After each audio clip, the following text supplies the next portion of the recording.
La parole à Madame Bouarfa.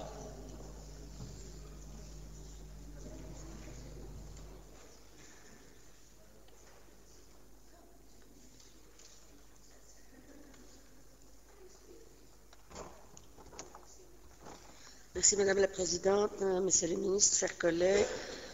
Je me permettrai dans cette courte intervention de mettre en exergue quelques mesures des projets soumis à notre examen qui ont retenu l'attention du groupe PS. D'emblée, nous pouvons dire que nous nous réjouissons de la création du statut Omnio. En effet, la réglementation relative à l'ancien statut laissait encore subsister des lacunes en imposant notamment des conditions de revenus pour les éventuels bénéficiaires. L'application des dispositifs pénalisait souvent des personnes fragilisées en créant des pièges à l'emploi. Nous sommes donc particulièrement satisfaits que quelques 100 000 familles ne bénéficiant que de revenus modestes pourront voir leur pouvoir d'achat renforcé. Voilà en outre une disposition qui contribue à améliorer l'accessibilité aux soins de santé pour des personnes démunies. De manière plus globale, nous nous réjouissons également de l'équilibre budgétaire de notre système de sécurité sociale.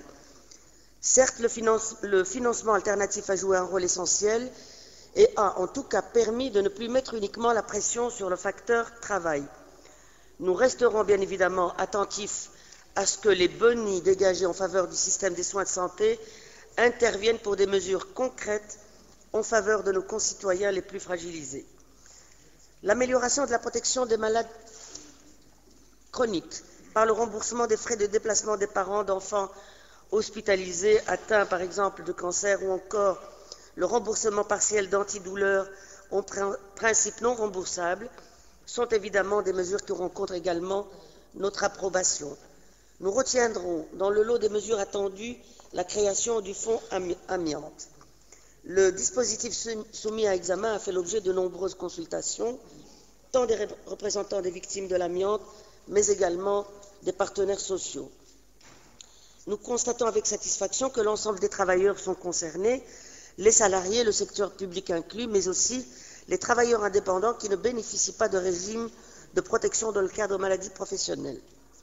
Le fonds indemnisera également les victimes environnementales et enfin les personnes exposées à l'amiante par un contact induit, comme celles qui ont par exemple nettoyé des vêtements de travailleurs exposés à l'amiante. C'est une avancée significative, mais le débat n'est pas clos et le groupe PS continuera à se montrer attentif à la problématique de la prise en compte des problèmes environnementaux et de l'indemnisation des victimes. La mise en place d'une législation visant à enrayer le phénomène de faux indépendants par une plus grande transparence des relations de travail rencontre également notre approbation.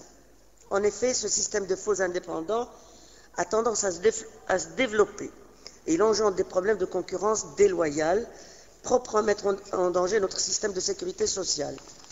Je le rappelle, cette intervention ne se fixe pas pour objectif de dresser un catalogue exhaustif de dispositions soumises à l'examen de notre Assemblée. Force est cependant de constater que la politique menée en l'occurrence est sous-tendue par le souci d'assurer l'équilibre des budgets, bien sûr, de la sécurité sociale, tout en prévoyant une batterie de mesures sociales positives. Nous nous en félicitons. Ainsi, mon groupe est particulièrement heureux de constater que les montants des petites pensions des indépendants seront relevés de façon à atteindre le montant accordé dans le cadre de l'AGRAPA. Nous soutenons en outre les dispositions prises pour améliorer de manière générale le statut des travailleurs indépendants. Je vous remercie pour l'attention que vous avez accordée à mon intervention. Merci. Voilà, merci.